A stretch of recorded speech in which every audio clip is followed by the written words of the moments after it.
Oke, nah kita akan masuk ke topik baru ya, itu terkait dengan persamaan diferensial. Ya harusnya Anda sudah lumayan familiar sih ya dengan persamaan diferensial.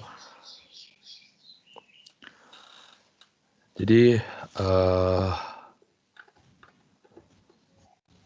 ide dasarnya sebenarnya datang dari ya kalau kita punya sebuah sistem fisik gitu ya, misalkan sistem mekanika gitu, di mana kita start dari hukum Newton gitu ya. Kita tahu dari hukum 2 Newton itu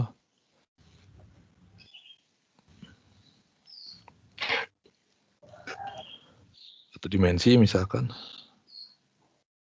itu kan kita punya fx gitu ya, di mana fx itu bisa bergantung pada t, bergantung pada x, bahkan bergantung pada vx gitu di sini, sama dengan m dikali d kuadrat x dt kuadrat gitu ya. Kemudian bisa kita tuliskan dalam bentuk d kuadrat x dt kuadrat sama dengan 1/m fx. Nah, ini adalah tipikal dari persamaan diferensial. Jadi ini adalah yang kita sebut sebagai persamaan diferensial.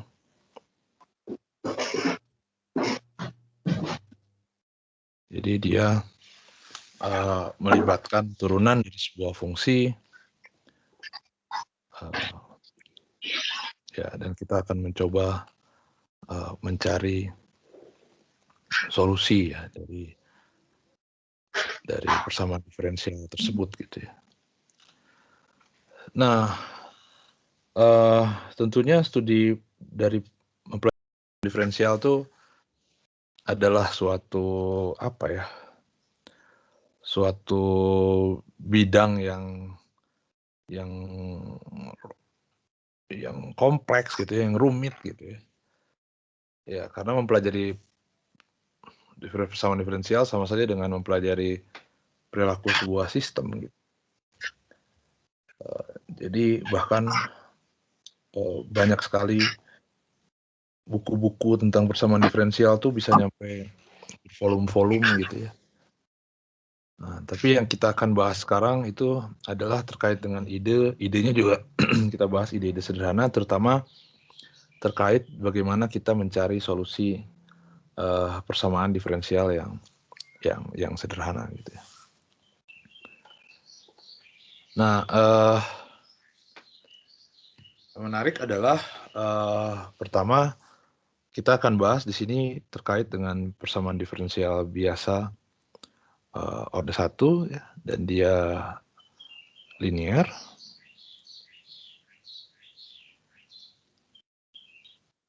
Yang akan kita bahas adalah persamaan diferensial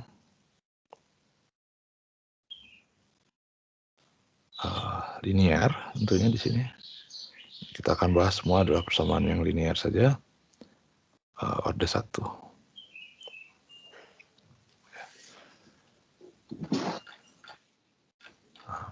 Persamaan umumnya tentunya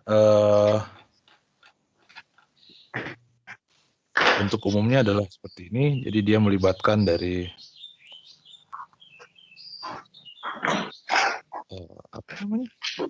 satu turunan pertama saja gitu ya.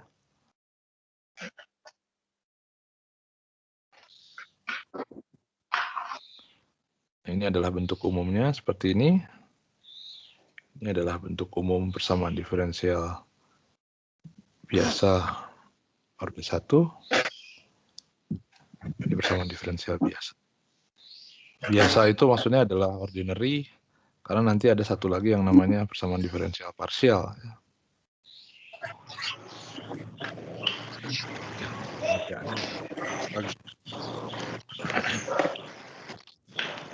Ini adalah bentuk umumnya.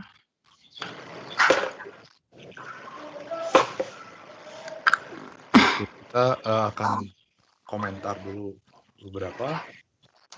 Orde 1 maksudnya di sini hanya melibatkan turunan pertama ya, hanya turunan orde 1 saja. Jadi kalau orde 2 berarti ada turunan tertingginya adalah turunan pangkat 2 dan seterusnya, kalau pangkat 3 dan seterusnya. Ini kemudian linear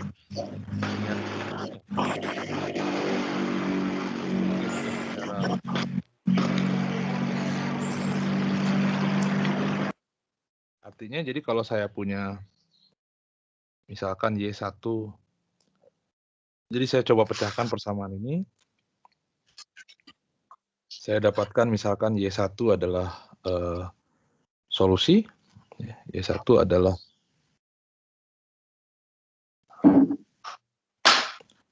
si persamaan diferensial. Kemudian saya dapatkan Y2 juga solusi. Persamaan diferensial yang sama. Gitu. Solusi persamaan diferensial yang sama. Maka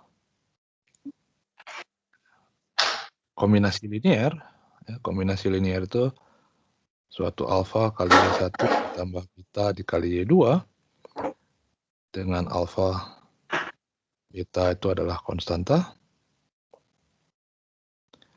Itu juga solusi persamaan diferensial yang sama.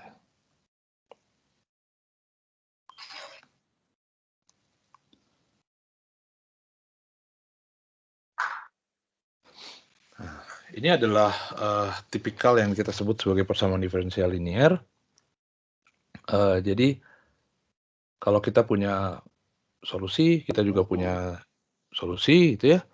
Ada dua solusi, maka gabungan kalau kita lihat kombinasi linear dari solusi tersebut, dia juga merupakan solusi persamaan diferensial yang sama. Ini kita sebut sebagai prinsip superposisi. Nah, jadi prinsip-prinsip superposisi yang Anda pelajari kalau Anda belajar gelombang misalkan, Anda belajar tentang listrik gitu ya. Prinsip-prinsip superposisi itu hanya berlaku untuk kasus-kasus persamaan yang linear gitu ya. Nah, contohnya kalau Anda punya, kenapa sih gelombang itu bisa bersuperposisi gitu ya. Jadi misalkan membentuk standing wave misalkan, untuk gelombang berdiri atau gelombang stasioner. Itu karena persamaan gelombang adalah persamaan yang linear. Gitu ya. Nah, jadi yang jelas dia bisa bersuperposisi. Gitu.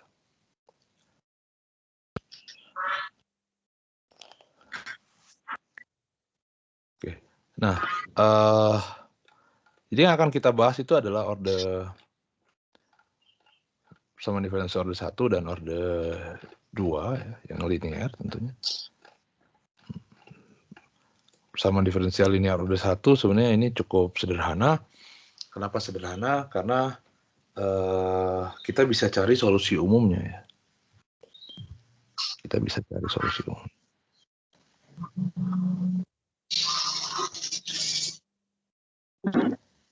Solusi umumnya itu bisa dicari.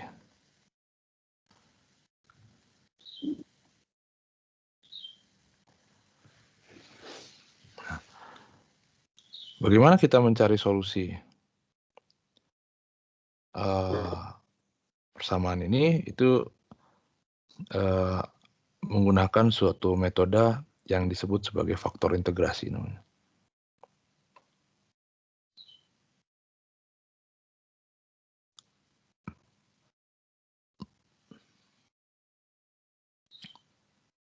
Nah, apa itu sebenarnya faktor integrasi? Nah, idenya adalah begini, kalau saya set P-nya sama dengan 0, misalkan di sini ya, kalau saya set P-nya sama dengan 0, integralnya kan jadi gampang ya. Nah, jadi idenya muncul jika P-nya sama dengan 0, jadi persamaannya apa gimana tuh kalau P-nya sama dengan 0?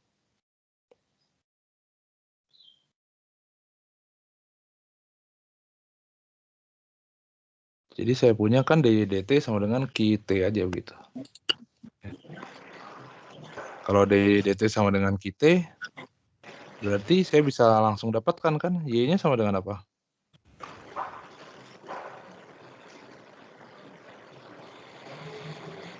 Adalah y0 tambah integral dari T0 T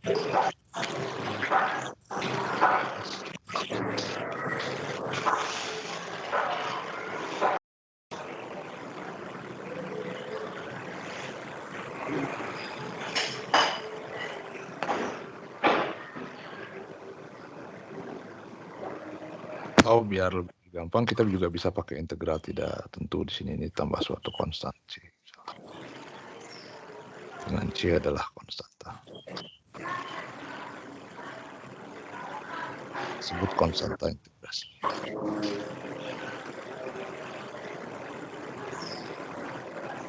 Jadi idenya datang dari sini sebenarnya. Kalau saya P-nya sama dengan 0, ya, itu nyari solusinya sederhana. Solusinya sederhana. Sedangkan kalau gitu, tapi di sini nggak bisa karena P-nya itu tidak sama dengan P-nya tidak sama. Jadi idenya adalah ini kita buat, saya punya bentuk seperti ini. Pak, suara.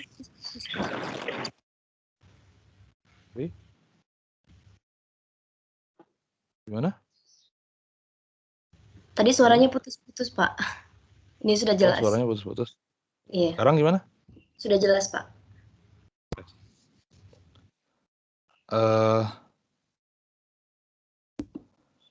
Jadi idenya kalau saya punya dy dt ditambah pyt dikali y, gitu ya. Nah, saya ingin rubah persamaan ini menjadi dari y kita ubah jadi y tilde misalkan.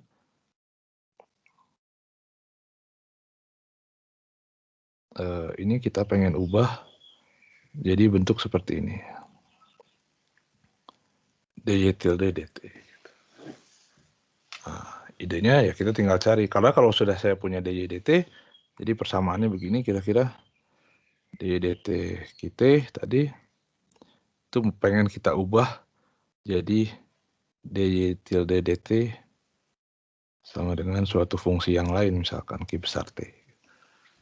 Kalau saya berhasil merubah dari sini ke sini, menyelesaikan persamaan diferensial yang kedua ini kan sama dengan persamaan diferensial yang atas. Ya, mudah, tinggal integral biasa. Nah, bagaimana mengubah dari bentuk yang kiri ke bentuk yang kanan? Nah, itu kita gunakan apa yang namanya faktor integrasi. Nah, jadi kalau saya definisikan faktor integrasi,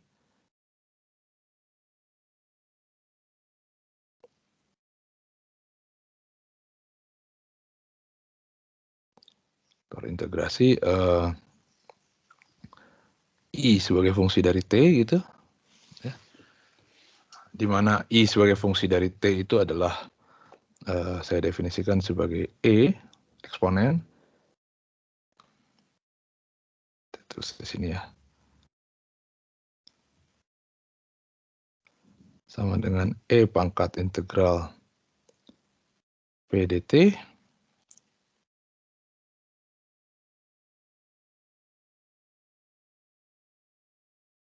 Ini ya.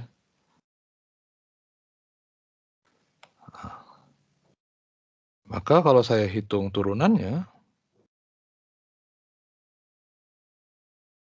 di dt sama dengan apa? Yang tahu nggak?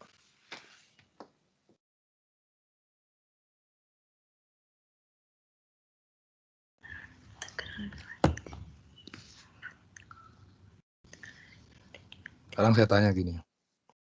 Kalau saya punya E pangkat X, misalkan F, X.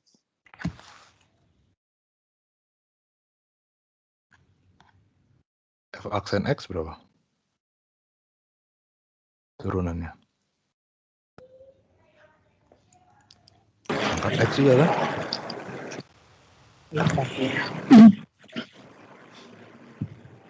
Kalau saya punya E pangkat alpha X, turunannya? Alpha E pangkat X. Alpha E E pangkat alpha X. alpha X. Alpha ini datang dari mana? Koefisien yang ada di pangkat. Koefisien. Kalau saya punya E pangkat alpha X kuadrat, turunannya apa?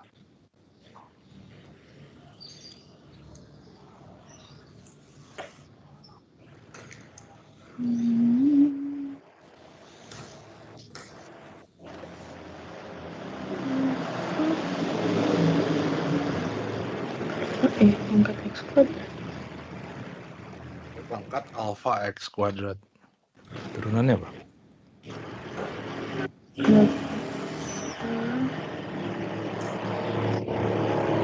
Anda aja misalkan ini sebagai Z. Kalau Anda misalkan sebagai Z, jadi kan sebenarnya jadi E pangkat Z ya. Jadi Anda bisa gunakan turunan rantai di sini bahwa F aksen X itu adalah df dz kali dz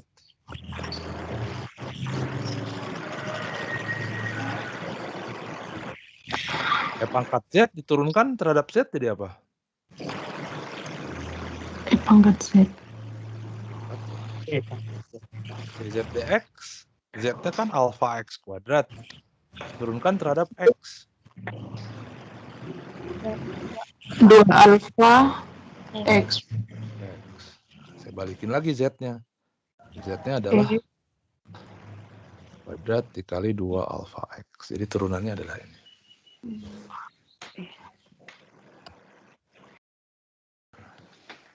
Jadi kan kita tahu kalau saya punya fungsi E pangkat alpha X kuadrat misalkan atau E pangkat apa aja, berarti itu sama dengan turunan dari si E-nya itu ya, dikali turunan dari si argumen fungsinya yang pangkatnya itu.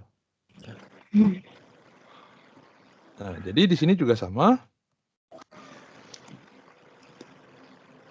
Kalau saya punya E pangkat integral PT dt, turunannya itu adalah ya fungsi E-nya tetap nggak berubah dikalikan dengan turunan dari si pangkatnya. Pangkatnya apa sekarang? Pangkatnya integral P kan? Iya. Sekarang Anda punya fungsi P. Diintegralin.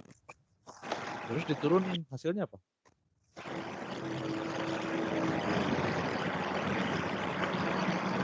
Fungsi. Anda punya suatu fungsi. Diintegralkan. Ya kan? Terus Anda turunin. Kembali ke fungsi. Kembali ke fungsinya. Ini turunan dari integral PDT apa? PDT. P. PT. Oh, iya. Nah, karena ini adalah I, maka saya bisa tuliskan jadi DT itu adalah I kali P.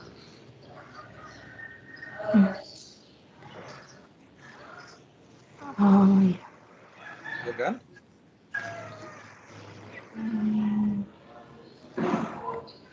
Iya. Sekarang sudah saya punya relasi ini. Saya kan tujuannya tadi ingin merubah persamaan yang pertama ini yang kiri ke persamaan yang kanan. Sekarang saya sudah definisikan faktor integrasi I ini. Kemudian saya kalikan di kiri dan kanan. Dan persamaan. Nah, di sini saya tuliskan lagi.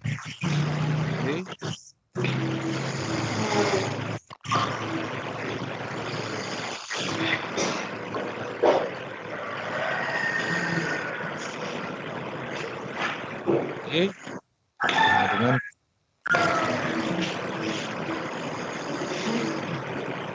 Kemudian saya kalikan dengan faktor integrasi semua.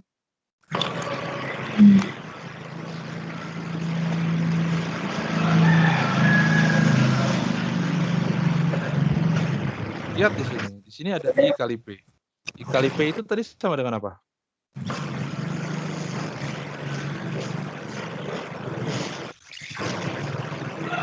DI. Kali P itu sama dengan turunan I kan?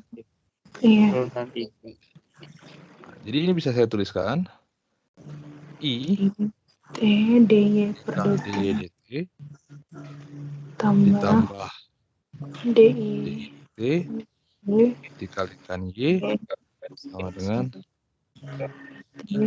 GT. ini apa?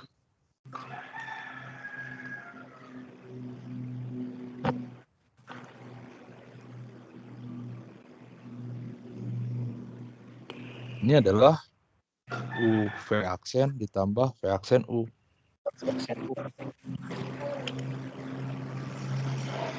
Sama dengan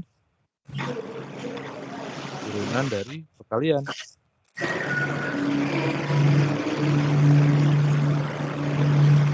Oh iya. Iya kan? Nah, sekarang kita udah punya bentuk begini. Jadi si Y tilde-nya itu kita bisa tuliskan sebagai I kali Y. Dan si Q besarnya saya tuliskan sebagai I kali Y. Dan ini mah gampang, kita tinggal integralin aja. Jadi untuk setelah dapat ini, kita dapatkan, integrasikan.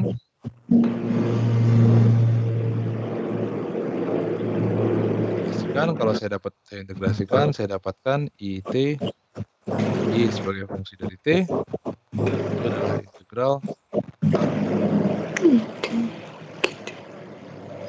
tambah suatu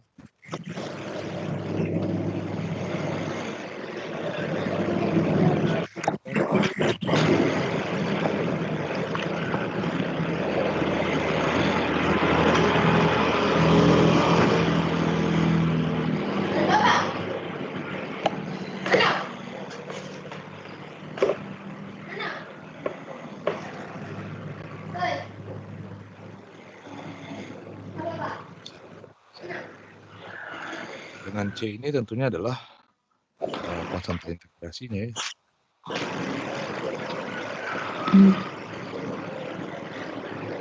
Nah, konstanta integrasi ini kita punya satu konstanta integrasi ini bisa didapat dari nilai awal.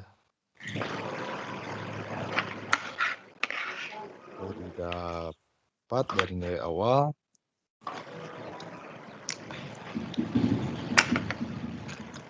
Nilai awal misalkan diketahui ya saat nolnya sama dengan A. Seperti sini, Anda tinggal masukin nanti T-nya sama dengan 0, harus sama dengan A, nanti didapat C-nya berapa. Sampai sini ada pertanyaan dulu?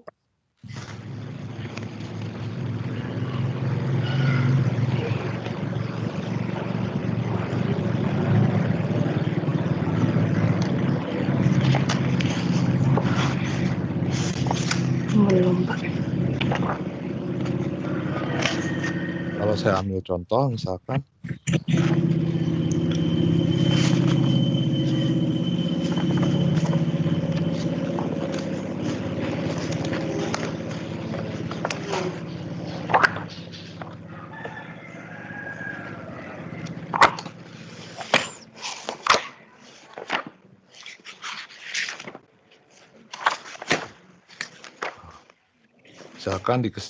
diketahui sama diferensial YDT ditambah 1 per T kali Y sama dengan sin T.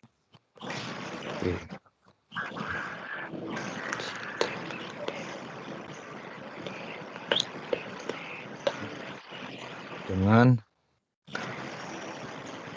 Y1 sama dengan 0 misalkan. Nilai nilai untuk menentukan konsanta integrasi. Nah, jadi kalau saya punya persamaan ini, kita punya solusi umumnya. Jadi yang perlu kita lakukan langkah-langkahnya adalah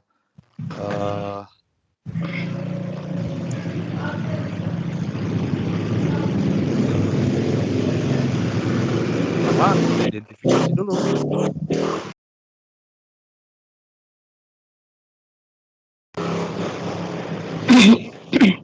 Dengan bentuk umum, karena saya punya bentuk umumnya adalah DY/DT tadi, ditambah apa? PT. Sama dengan Q. PT. Jika kita bandingkan, maka saya dapatkan P-nya sama dengan apa? Seperti. P-nya sama dengan 1/T. P-nya sama dengan Sin T per T.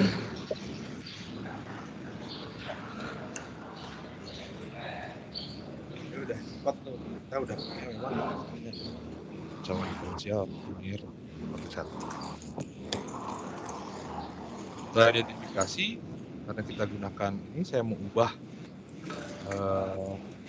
bentuknya, maka kita harus cari dulu faktor integrasinya. Ya, kita cari faktor integrasinya.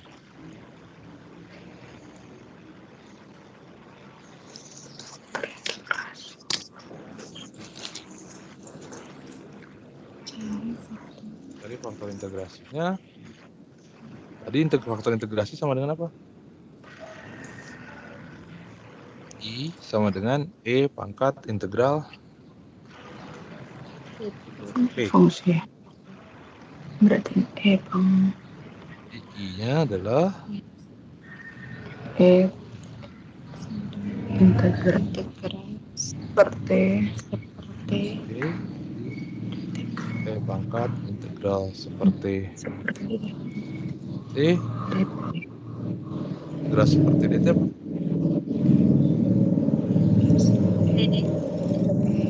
Ln ya? Ln ya. Iya. Integral ln E pangkat ln itu kan sama dengan apa? Itu kan inverse masing-masing. Sama dengan T.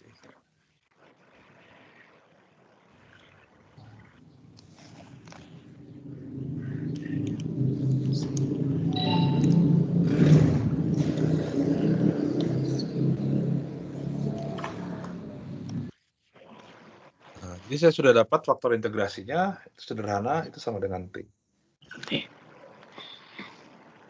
Nah, yang ketiga, Anda bisa lupakan rumus ininya, tapi sebenarnya saya tidak terlalu suka kata-katanya, jadi kita lihat langkah-langkahnya aja. Jadi setelah cari faktor integrasi, kita kalikan faktor integrasi ke kedua ruas, gitu ya. Kan dengan T. Kita lakukan yang ini, kita kalikan semua ke kedua ruas. Kita lakukan yang ini, kalikan faktor integrasi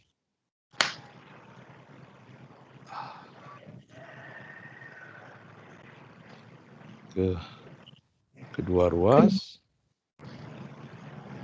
Jadi saya punya kan berarti saya kalikan T semua. Kalau saya kalikan T semua, jadi saya punya T. T, D per DT. Tambah Y sama dengan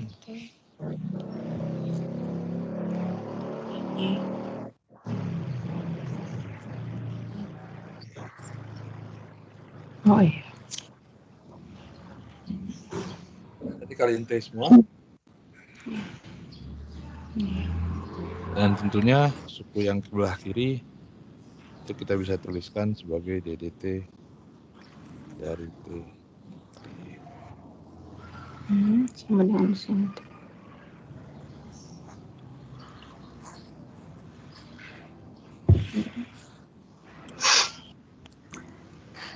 Jadi ini adalah persamaan yang kita sudah reduksi. Sudah kita reduksi, jadi bentuknya sederhana. Nah, keempat, kita tinggal integrasikan. Integral.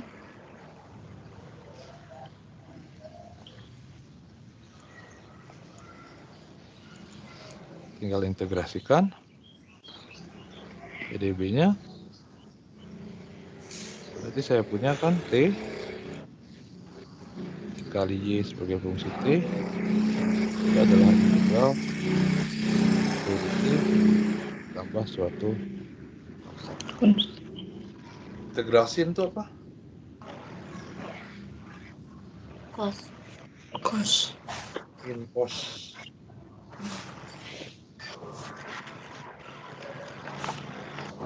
Oke. Kali sebagai fungsi DT.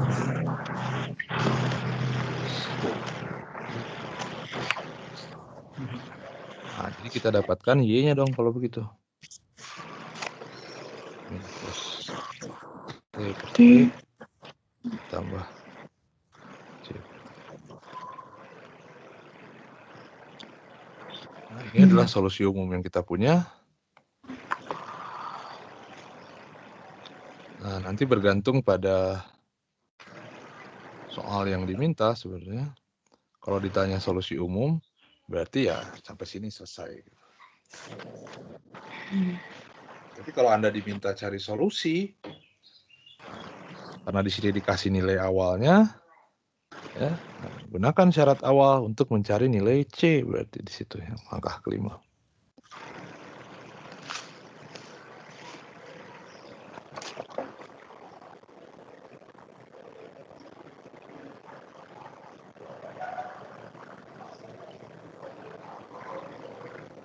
Untuk mendapatkan C. Karena saya tahu Y1 syaratnya adalah sama dengan 0. Sebenarnya T-nya sama dengan 1. Kalau saya masukkan T-nya sama dengan 1, jadi apa? Y1 sama dengan minus cos 1 itu berapa? Cos.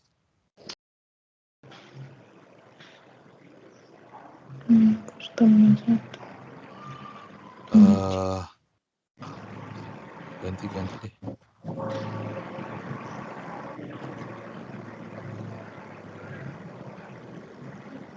Dengan Y1 kalau gitu Y.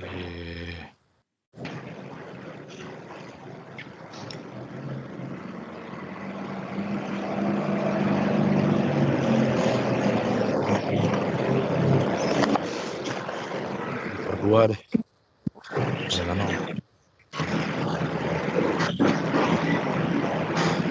Berarti cos 0. Bagi V per 2 sama dengan 0. 1. 4 lah.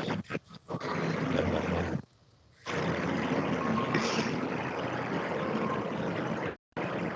Y per 4 sama dengan 0. Minus apa tuh?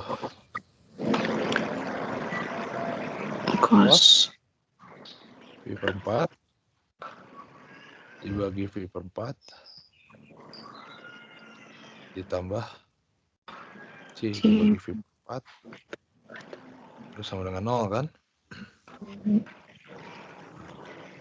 Jadi C-nya berapa?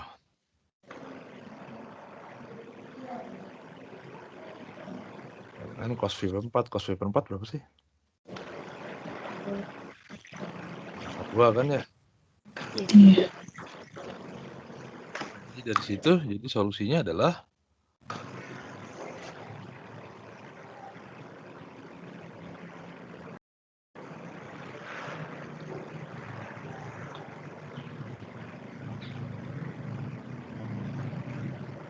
T setengah akar 2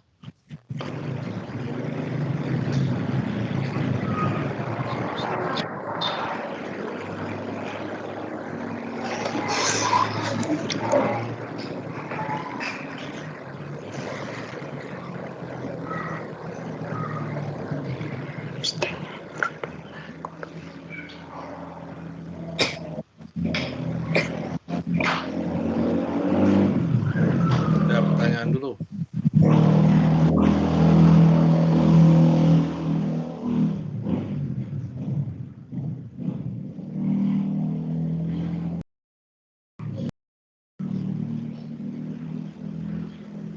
Maaf Bapak, saya mau bertanya. Ya. Mohon maaf tadi suara Bapak agak terputus-putus. Jadi saya tertinggal di pipe 4 itu dari mana ya Pak ya? Ininya saya ganti syarat awalnya. Oh, syarat. Syarat awalnya kan Y saat piper 4 sama dengan 0. Oh, ya. Ini data aja info, jadi nanti bergantung di soal apakah dia datanya seperti apa. Yang tadi 1 jadi dirubah jadi pipe 4 ya Pak? Betul.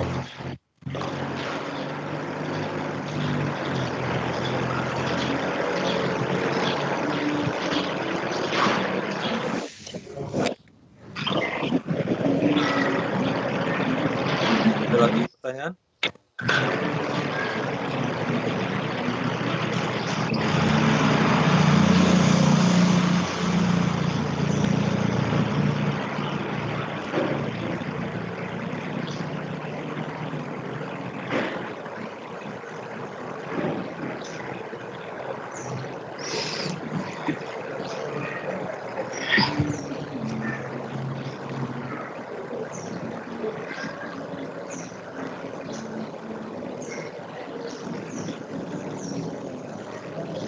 Pertanyaan?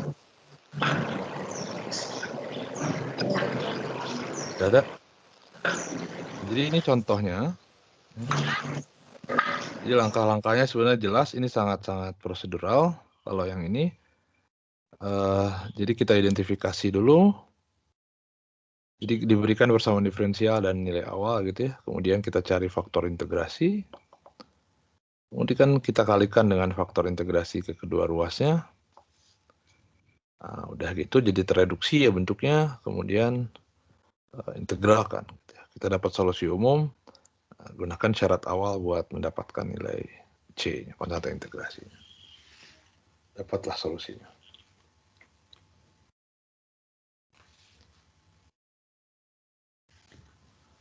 Oke.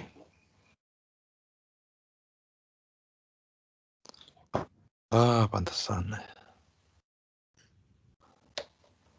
Oke, tunggu sebentar ya. Saya pakai WiFi yang salah ternyata.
Oke, nah udah saya ganti WiFi-nya.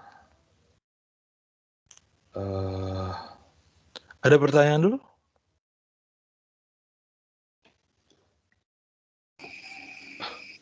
Pak, boleh yang ke atas ke Pak, yang tadi langkah pertamanya, yang identifikasi. Nah,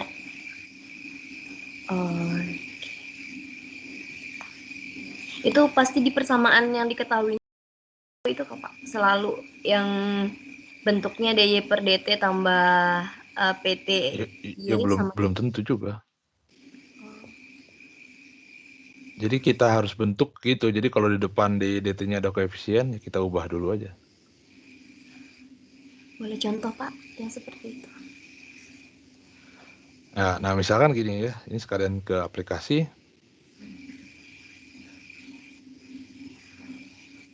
kita lihat ya, memang secara umum bentuknya nggak langsung seperti itu. Aplikasi di fisika itu terkait dengan rangkaian RC. Udah pernah ngerjain rangkaian RC? Rangkaian RC itu sebenarnya rangkaian kapasitor aja.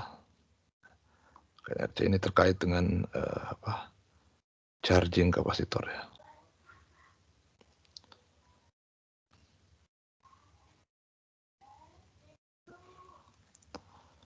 Jadi saya punya sebuah baterai dengan GGL yang konstan, tuh.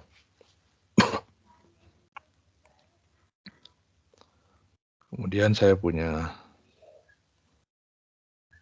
ada R, ada C,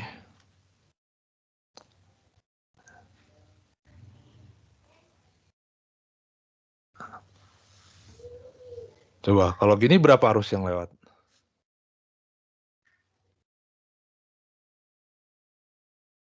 Berapa arus yang lewat di rangkaian?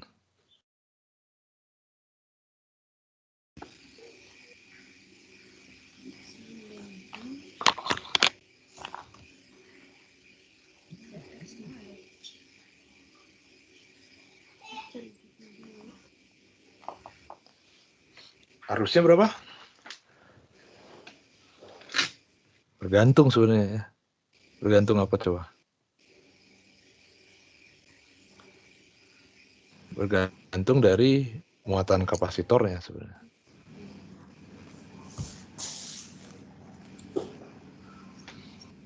Nah, jika misalkan pada awalnya kapasitor itu kosong,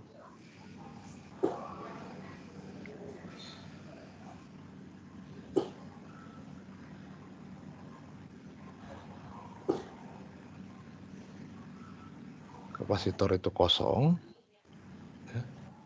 Kosong itu berarti saya punya Q muatan yang tersimpan pada saat T sama dengan 0 itu juga 0 ya. Q itu adalah muatan pada kapasitor.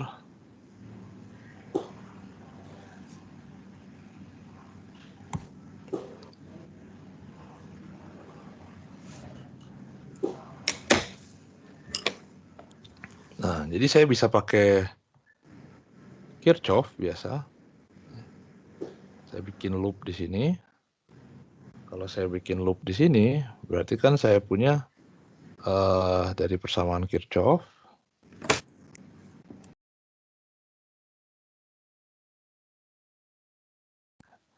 Kalau punya loop berarti gimana tuh? Saya punya kan minus GGL ditambah, kalau ini ada I yang mengalir adalah I ya. Tegangan ini kan I kali R ya, tegangan apa? Resistor. Tegangan kapasitor itu adalah I per C. Iya. Betul nggak?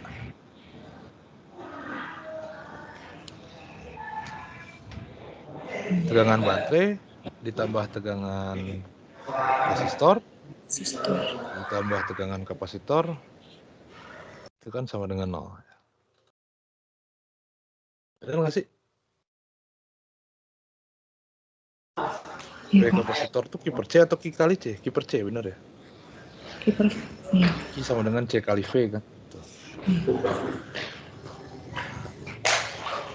Gimana ya? Tapi kita tahu sebenarnya kita punya identitas bahwa yang namanya arus I di sini, atau kita pakai I kecil ya, biar nggak ketukar sama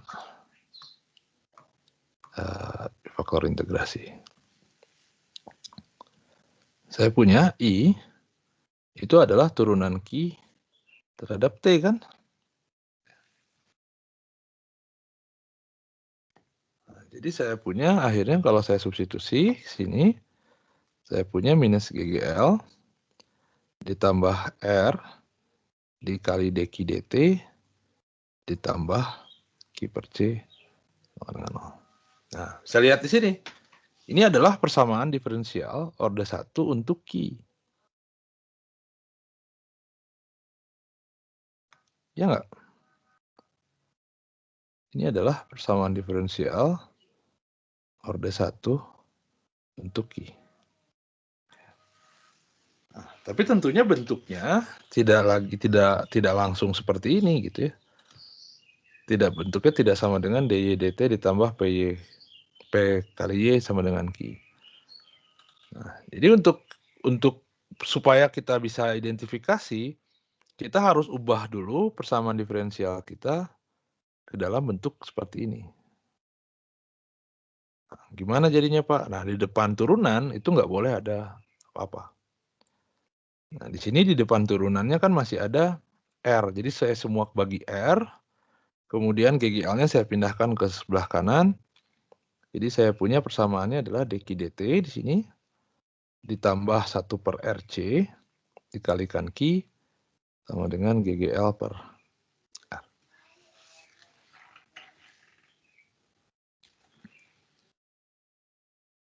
Nah, jadi kita harus ubah dulu.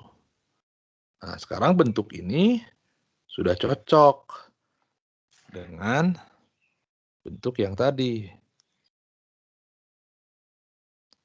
Bentuk standarnya. Ya kan? Nah, jadi kita tinggal identifikasi tuh. P-nya sama dengan apa jadi?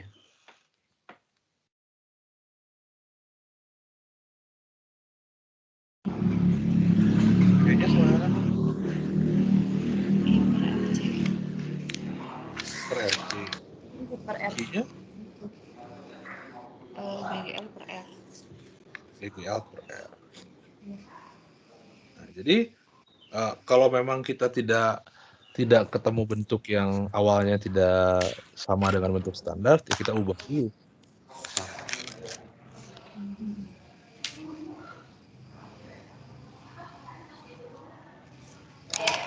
Makanya gimana? Ya tadi di depan turunan itu tidak boleh ada suku apa-apa.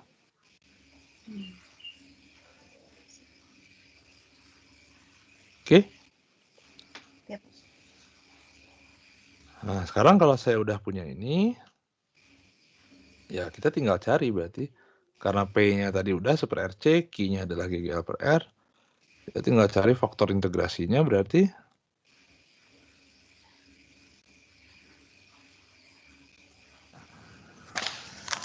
Faktor integrasinya apa? Pangkat 1/R. I-nya adalah Sama dengan pangkat integral RC. seper RC dt kan ya? Iya. Tapi kan seper RC mah konstan. Boleh keluar dari integral, jadi tinggal integral dt aja. Jadi tinggal pangkat T per.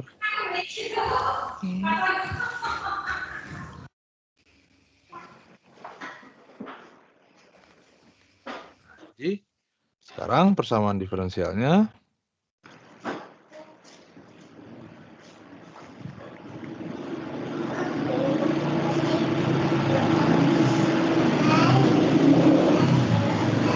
bisa kita tuliskan menjadi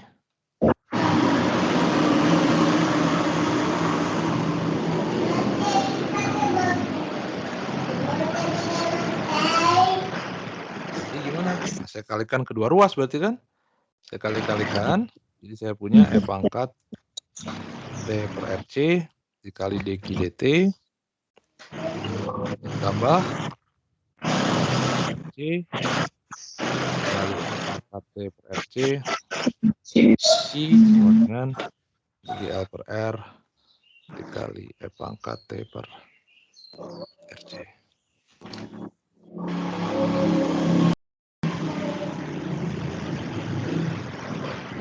Ini sama dengan, bisa kita tuliskan lagi suku yang di bagian kiri itu lalu bisa kita tuliskan sama dengan I faktor integrasinya dikalikan dengan Q sama dengan N GL per pangkat T.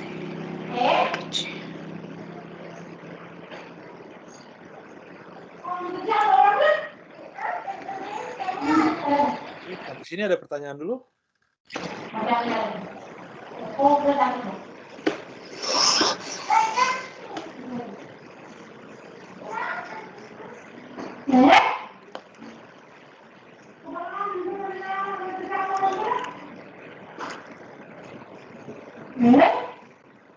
Ada?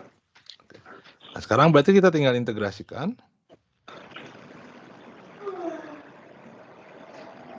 pangkat. Kalau saya integrasikan berarti saya punya E pangkat T RC kali Q sama dengan epsilon per R-nya mau bisa kita keluarkan. Integral Tambah suatu konstanta, saya tuliskan konstantanya K ya, karena C udah dipakai untuk kapasitansi. Jadi saya pakai K aja. Integral ini sama dengan apa? Integral ini jadi kebalikan dari turunan aja. E pangkat T per RC. Kalau turunan kan jadi dikalikan per RC. Kalau integral berarti dikali R kali C.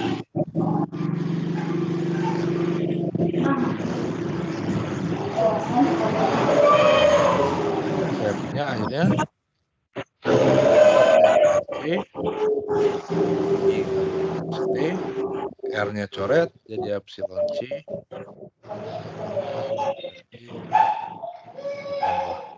ditambah. Kemudian E pangkat T per RC di sebelah kiri saya pindahkan ke kanan. Jadi saya dapatkan solusi umumnya adalah epsilon C ditambah K E pangkat RC ya. Nah, ini adalah solusi umum kita.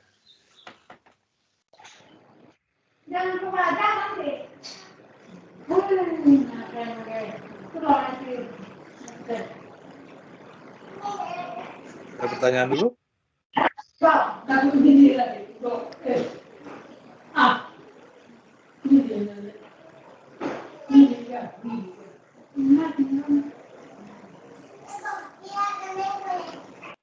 Nah, berarti kita tinggal masih perlu untuk mencari K. Nah, tapi di sini saya punya syarat awal bahwa kapasitor awalnya kosong. Kalau kapasitor awalnya kosong, maka Q0-nya sama dengan 0.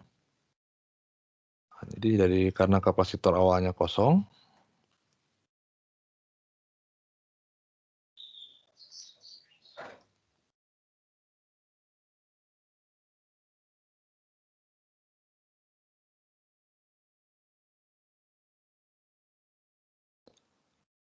artinya tadi Q0 sama dengan 0. Nah, jadi saya bisa gunakan untuk mencari K. Saya substitusi Q0 itu adalah epsilon C ditambah K dikali E pangkat 0. E pangkat 0 itu sama dengan 1. Sama dengan 0. Jadi kita dapatkan K-nya adalah minus epsilon C. Sini baru kita tuliskan, jadi kita dapatkan QT-nya adalah epsilon C kali 1 min E pangkat.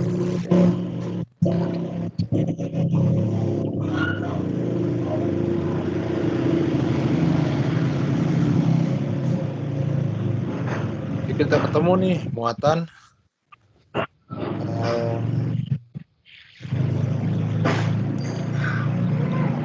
dari kapasitor sebagai fungsi dari waktu.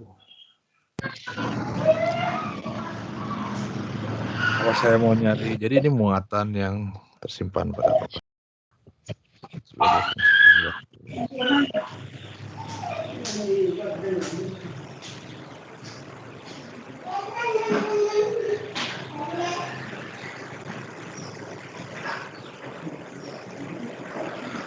Kalau saya mau nyari arusnya, itu tinggal saya turunkan saja. Berarti kalau saya turunkan, saya dapatkan epsilon per R pangkat minus T RC.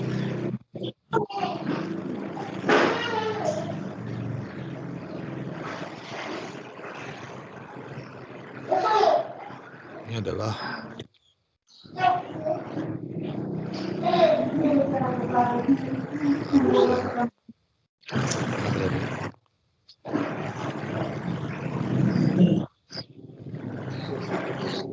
Oke.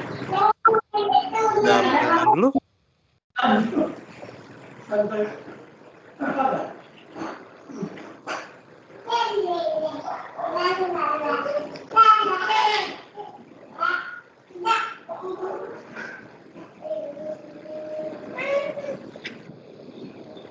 Pertanyaan?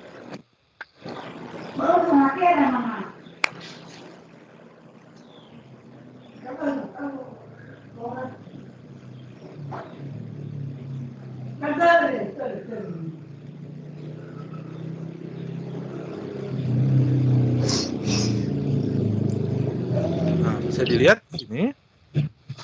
Kalau saya plot,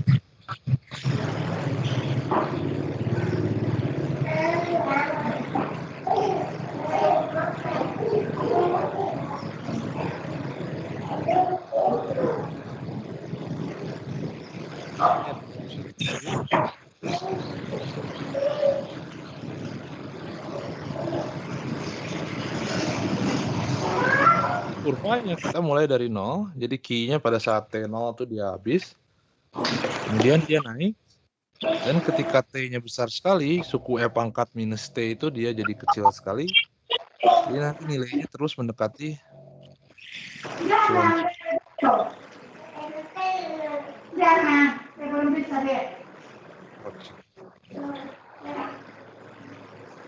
Jadi di sini kan ketika dia sudah dekat sekali ke epsilon C, ini kita sebut sebagai keadaan steady state.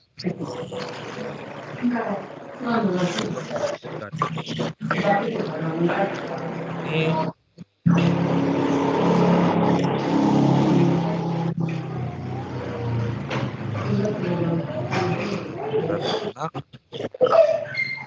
artinya kapasitor penuh.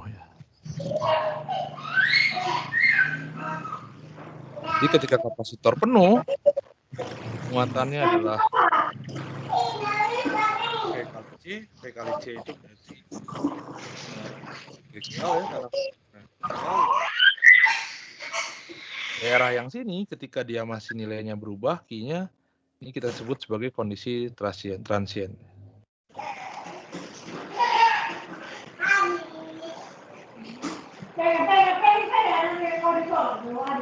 Jadi kalau saya lihat arusnya, kalau saya plot arusnya sekarang,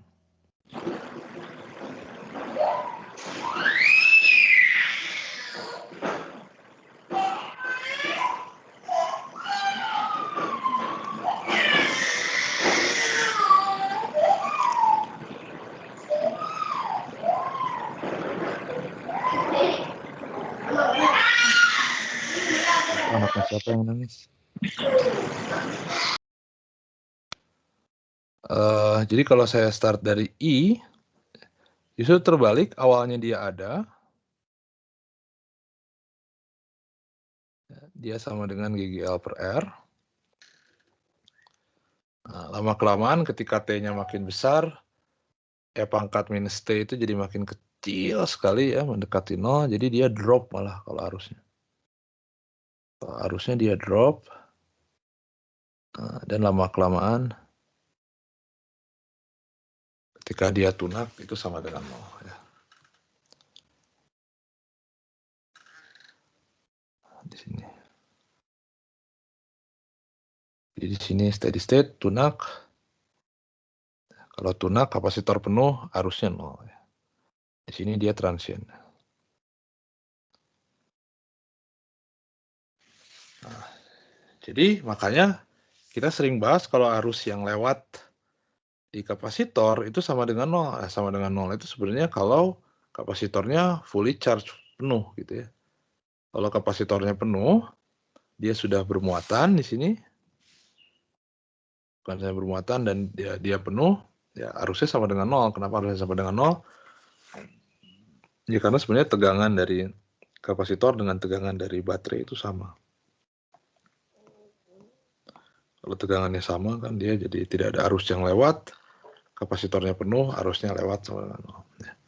Tapi ketika dia masih kosong, dan sesaat misalkan setelah, jadi kalau misalkan saya pakai saklar di sini, misalkan gitu ya, ada saklar di sini, nah kemudian kita tutup saklarnya, sesaat setelah saklarnya ditutup, artinya ketika T sama dengan 0, kapasitor itu kosong, nah justru arusnya ada, muatannya yang 0. Nah, justru ketika awal, saat setelah itu dia bukan seperti putus ya, kalau akhir dia seperti putus, seperti open loop. Kalau sesaat setelah ditutup, dia malah seperti short, seperti kapasitornya ini nggak ada, diganti oleh kabel saja biasa gitu. Jadi arus yang mengalirnya adalah GGL dibagi R biasa. Tapi itu sesaat saja di awal. Oke, pertanyaan dulu.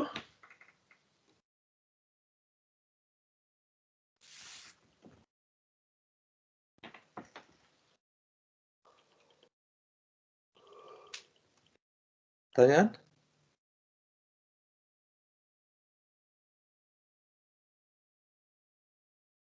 Belum ada, Pak. Jelas ya? Iya.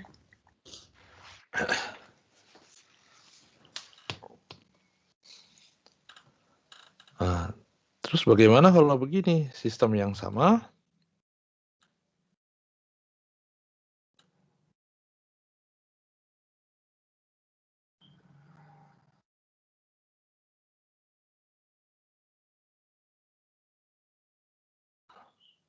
tapi dihubungkan dengan arus bolak-balik. Jadi GGL-nya sekarang fungsi dari T. Ya, bilang aja ke omega T lah. Nah, kalau gini gimana? Apa yang membedakan? Ya, sama aja sebenarnya pengerjaannya. Jadi kalau saya tetap bikin Kirchhoff,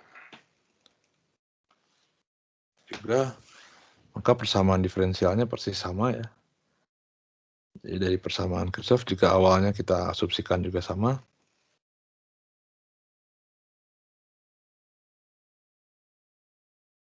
jika awalnya kita asumsikan sama, dia kapasitornya kosong.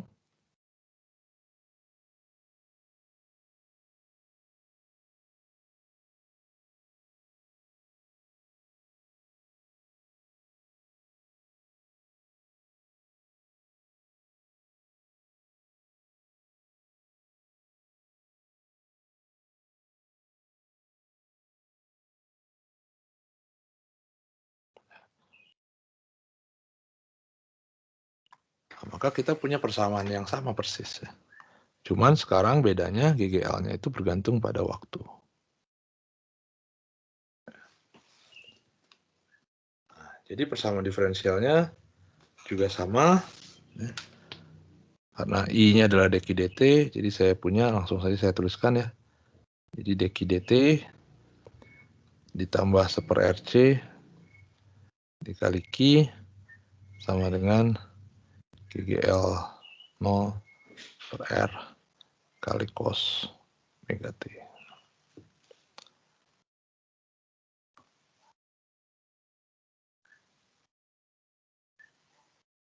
Nah, ini yang kita punya.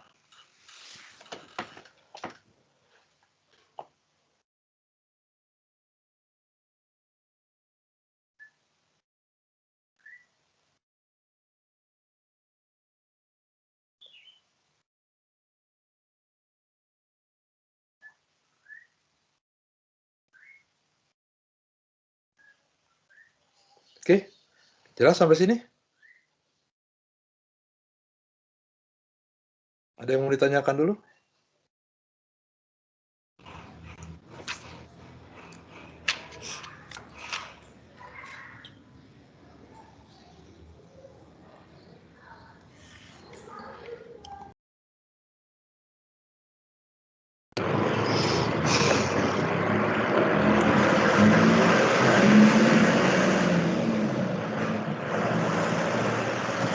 Ada yang mau ditanyakan dulu?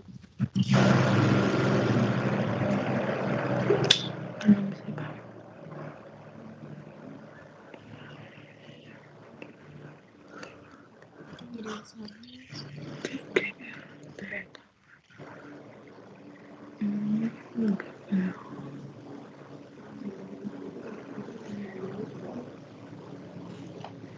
sekarang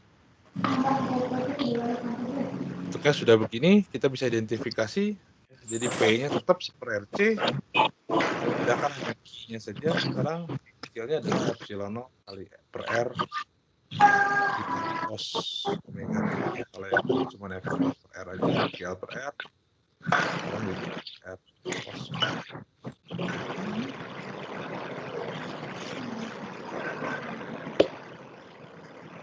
Nah, berarti kan kalau gitu faktor integrasinya tetap sama dengan yang tadi karena P-nya sama. Faktor integrasinya tidak berubah. Faktor integrasinya tetap E pangkat T per RC. Ya. Jadi kalau saya kalikan ke kedua ruas, saya punya E pangkat T per RC dikali dq dt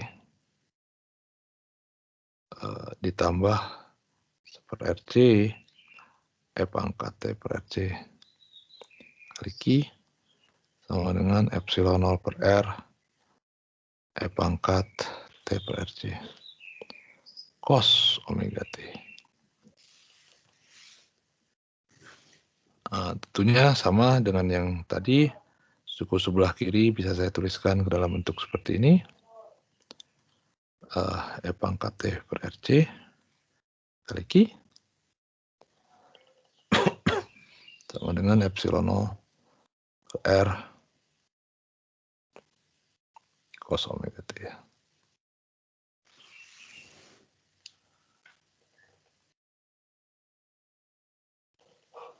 Nah, kemudian saya integralkan, jadi saya punya E pangkat T per RC kali Q T sama dengan epsilon 0 per R integral E pangkat T per RC cos omega T dt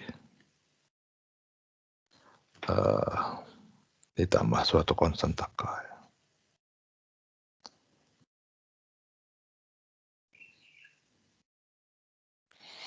Nah, kalau yang tadi integralnya cukup mudah ya, karena di sini integralnya cuma integral E pangkat aja. Nah, kalau yang ini integralnya adalah integral E pangkat dikalikan cos omega T. Ada ide nggak nyarinya gimana? Integral seperti itu.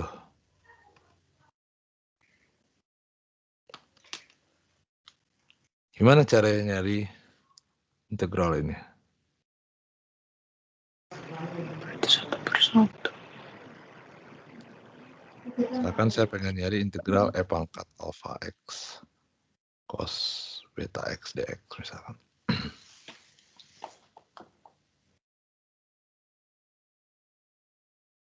Ini ada dua cara sebenarnya. Kita bisa pakai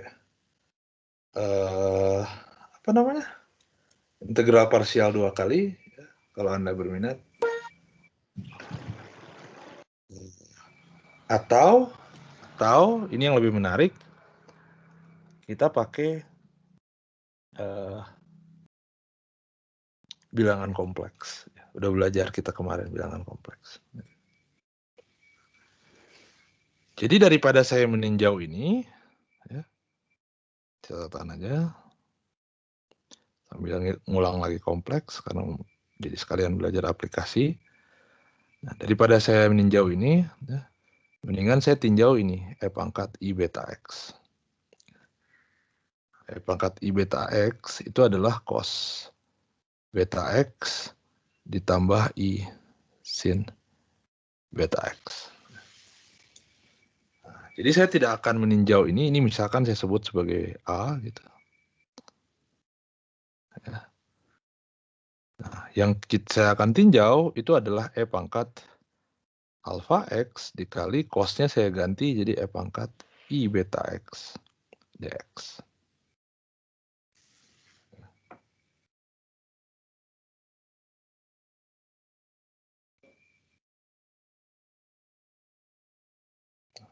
Anda bisa ganti begitu, atau Anda juga bisa gunakan ini, bahwa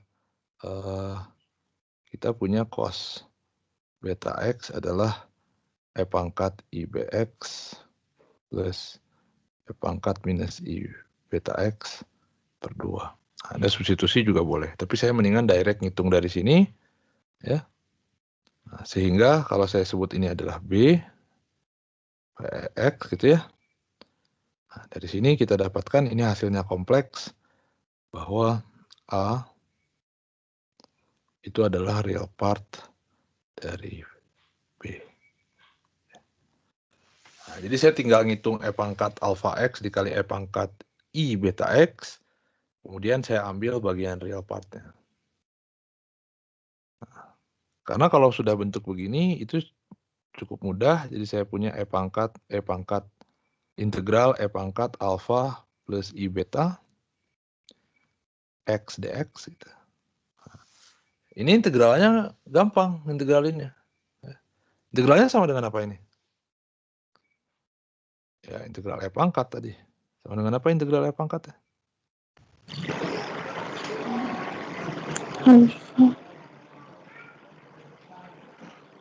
Jadi fungsinya sendiri dibagi dengan alpha plus I.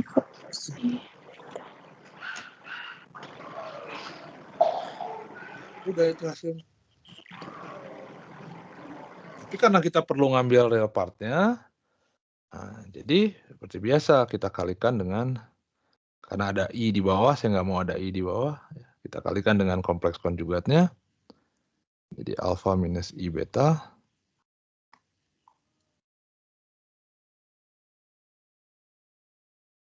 dibagi dengan alpha minus I beta.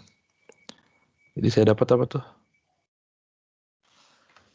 Bawahnya adalah 1 per alpha kuadrat plus beta kuadrat kali E pangkat alpha X-nya saya keluarkan, kali saya punya cos beta X plus I sin beta X dikali alpha minus I beta. Jadi saya punya adalah E pangkat alpha X dibagi alpha kuadrat plus beta kuadrat dikali, coba kali-kaliin.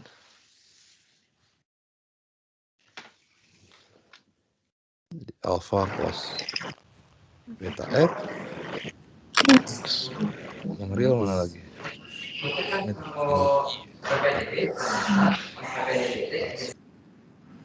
Beta X tambah I alpha sin beta X minus.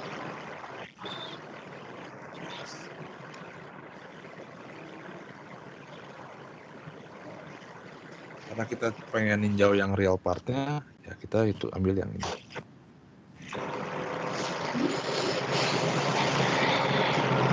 Kita dapatkan sebenarnya integral. Jadi integral alpha X cos beta X itu sama dengan dx sama dengan E pangkat alpha X dibagi alpha kuadrat plus beta kuadrat kali alpha cos beta X plus beta sin beta X ya.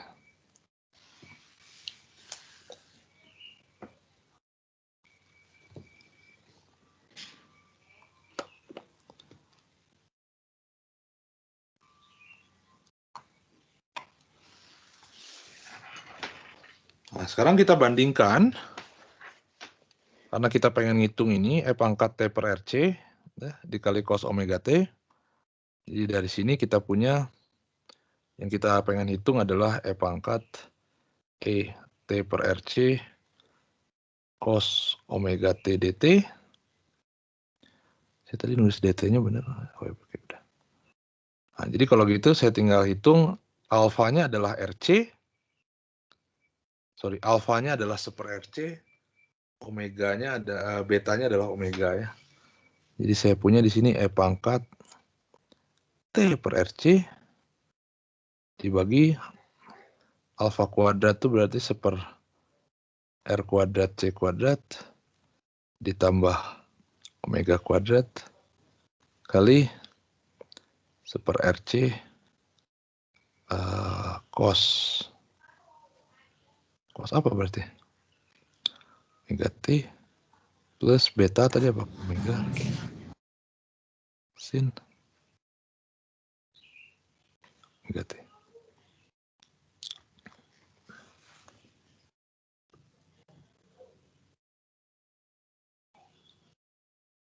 Oke. Ini yang menarik di sini.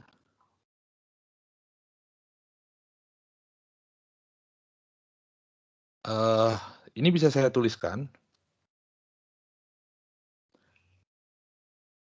Jadi saya kalikan dengan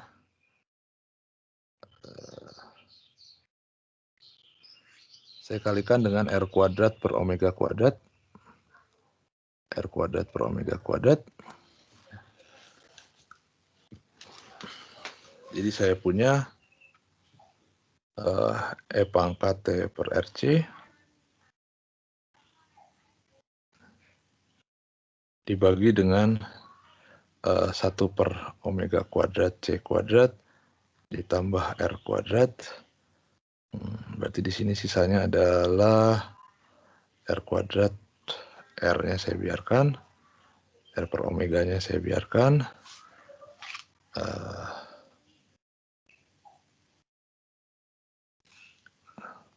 kali seper omega C cos omega T plus R sin omega T.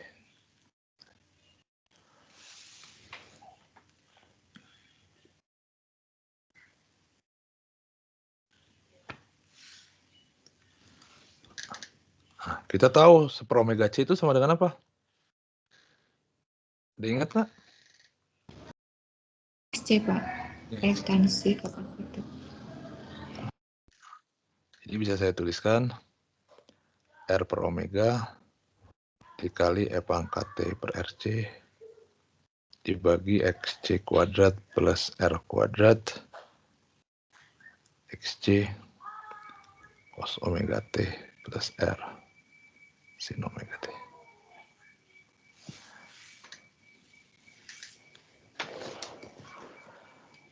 Nah, jadi saya punya di sini, saya tuliskan di sini. Jadi saya punya E pangkat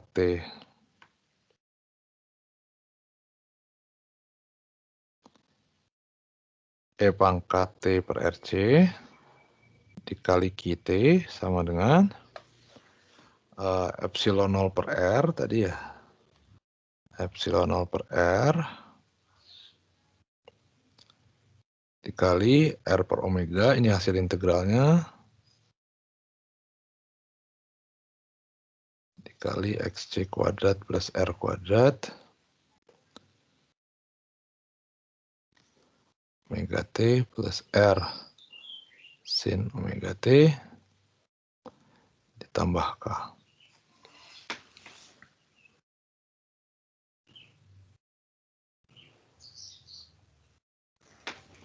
Berarti saya punya akhir saya dapatkan QT, saya bagi ya dengan E pangkat minus T per RC. QT adalah epsilon 0 per omega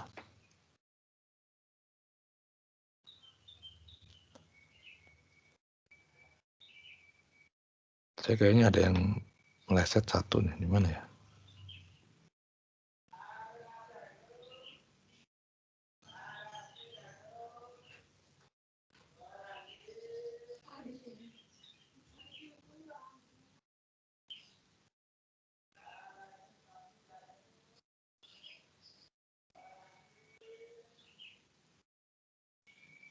Ya benar. Epsilon 0 per omega dikalikan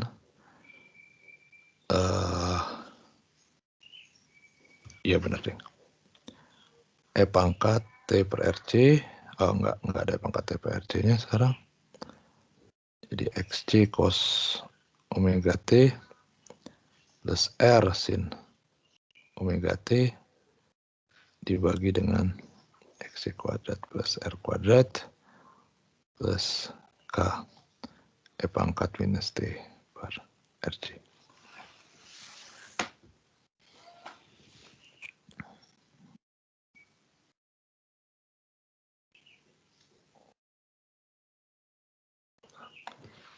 Dapatkan ini persamaannya. Kita tinggal hitung, berarti sekarang kita gunakan syarat awal.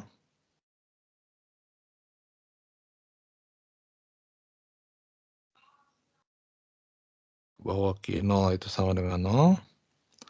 Nah, kalau saya tuliskan berarti jadi apa?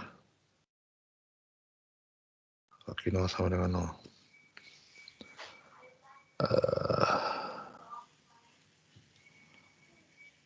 Masukin 0 jadi epsilon 0 per omega, yang muncul cuman yang XC aja,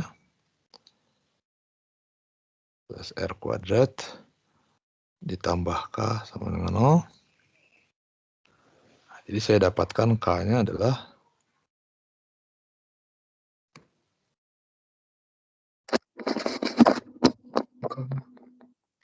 minus epsilon 0 per omega XC per XC kuadrat plus R kuadrat.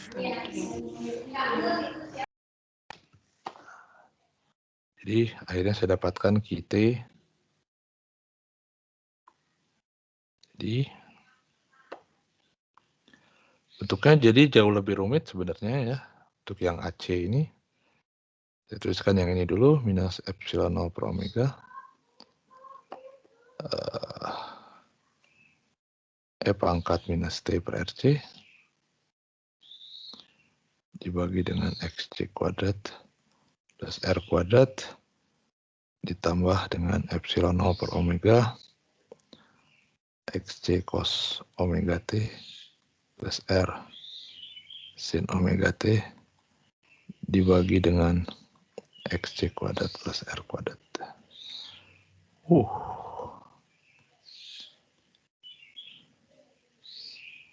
Ada pertanyaan dulu sampai sini?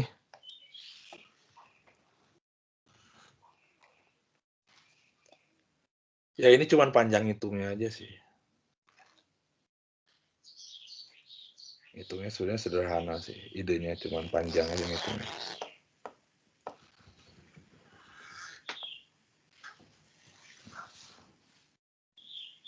Tapi yang seru itu kalau saya hitung I-nya, arus yang mengalir,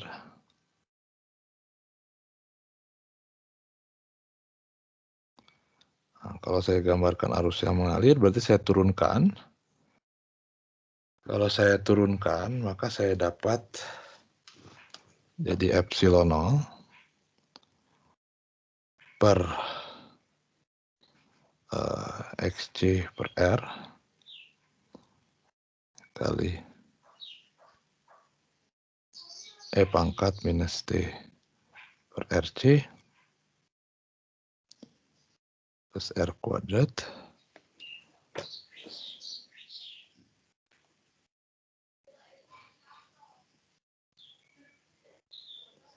sebentar. Ini dimensinya ada yang nggak cocok. Dimensinya ada yang nggak cocok.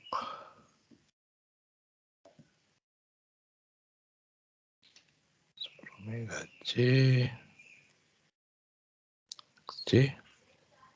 R sama-sama ohm. Sebentar ya.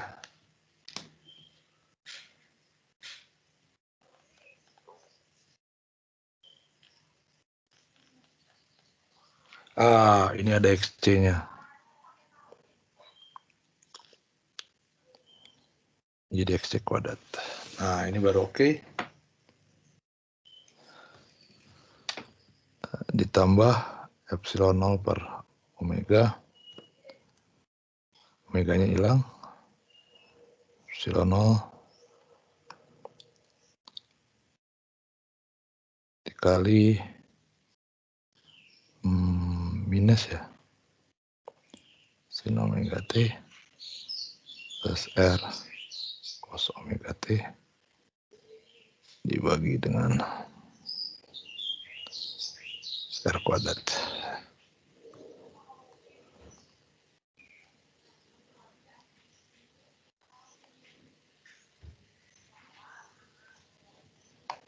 Nah, ini kita dapatkan arusnya. Nah, di sini kita bisa split, bisa dilihat bahwa suku yang bagian depan ini itu kan ada E pangkat minus T. Kalau E pangkat minus T, ketika T-nya besar, suku ini jadi makin lama makin kecil, makin kecil, makin kecil, makin kecil. Ya. Itu jadi menuju 0. Jadi akhirnya ini suku yang transiennya sebenarnya. Transien itu jadi yang sementara. Jadi dia dominan di awal-awal, tapi ketika dia sudah waktunya sudah agak lama, suku ini jadi pada ya tidak ada kontribusi apa-apa sebenarnya. Nah, yang punya kontribusi nanti suku yang ini, yang suku yang apa namanya steady state.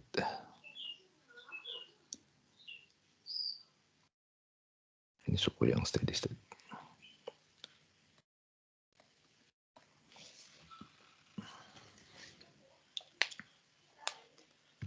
Nah, kalau kita lihat suku yang steady state itu sebenarnya menarik. Karena di sini Anda bisa tuliskan jadi epsilon 0, xc kuadrat plus r kuadrat itu adalah z kuadrat, dengan z itu adalah impedansi. Nah, nanti suku yang ini, yang atas, itu bisa kita tuliskan sebagai z cos omega t minus alpha,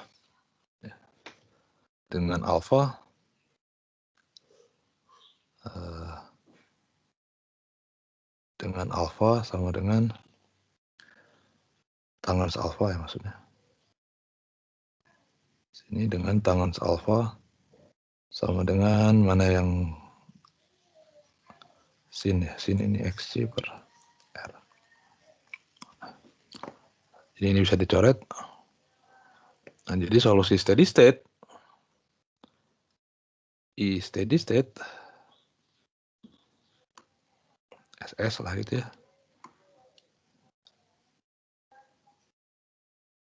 Itu adalah epsilon 0 per Z dikali cos omega T min alpha.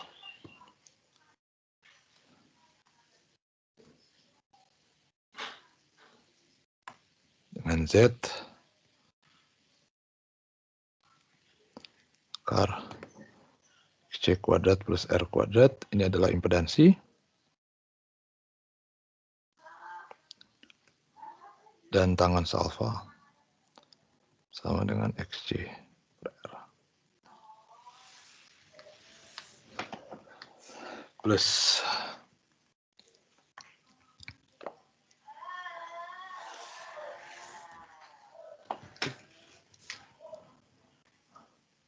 Anda ingat nggak dapat rumusnya dari mana?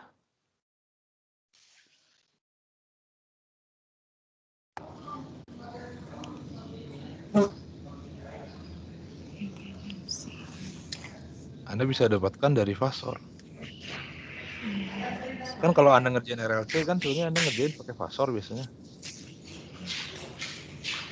Coba kalau kita kerjain lagi yang RLC.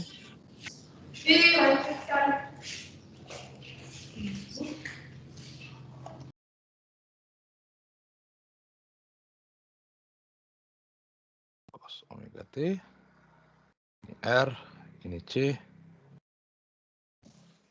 Biasanya kan kita pakai fasor. Ini adalah R. XC kemana fasornya? Ke atas atau ke bawah?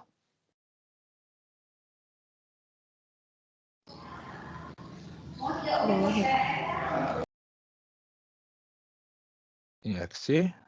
Ingat kan ngerjain RLC pakai fasor? Jadi nah, ini adalah Z-nya. Nah, jadi jelas di sini Z itu sama dengan akar R kuadrat plus XC kuadrat. Nah, kemudian saya juga punya fasor. Ini adalah VR-nya.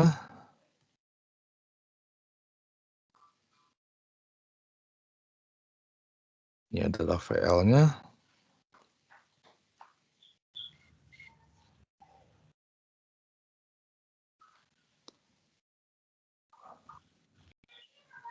Ini adalah GGL-nya. Ini adalah alfa. Ini adalah fasor I-nya. Nah, jadi fasor I, jadi ini I kecil ya, sorry. Jadi I itu adalah GGL 0 dibagi dengan Z impedansi dikali kosinus omega T, karena sekarang arus duluan dibandingkan dengan tegangan, tambah dengan alfa. Tentunya dengan alfa, kalau lihat dari gambar ini, tangan alfa adalah ini juga alfa, XC dibagi R. Nah, kita dapatkan hal yang sama persis sebenarnya.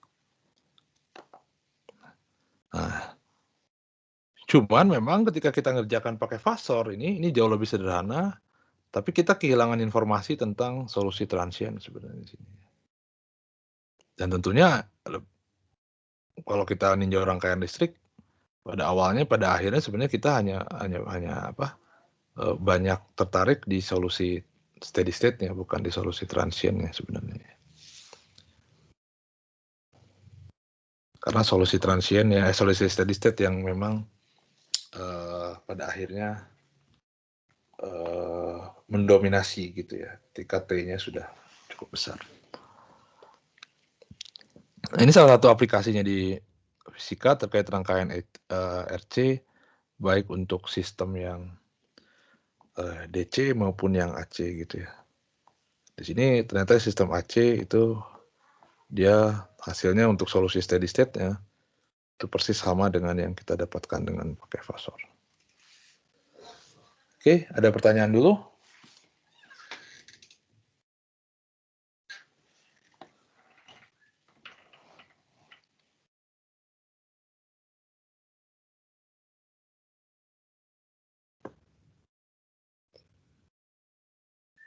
Pertanyaan?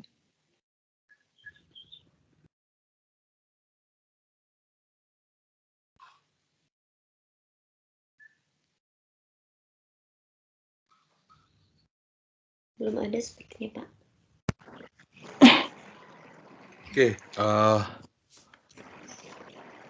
kalau tidak ada, jadi ini adalah persamaan diferensial orde 1 ya, linear. Nanti kita ketemu lagi hari Senin depan, insya Allah kita masuk ke persamaan diferensial yang orde kedua.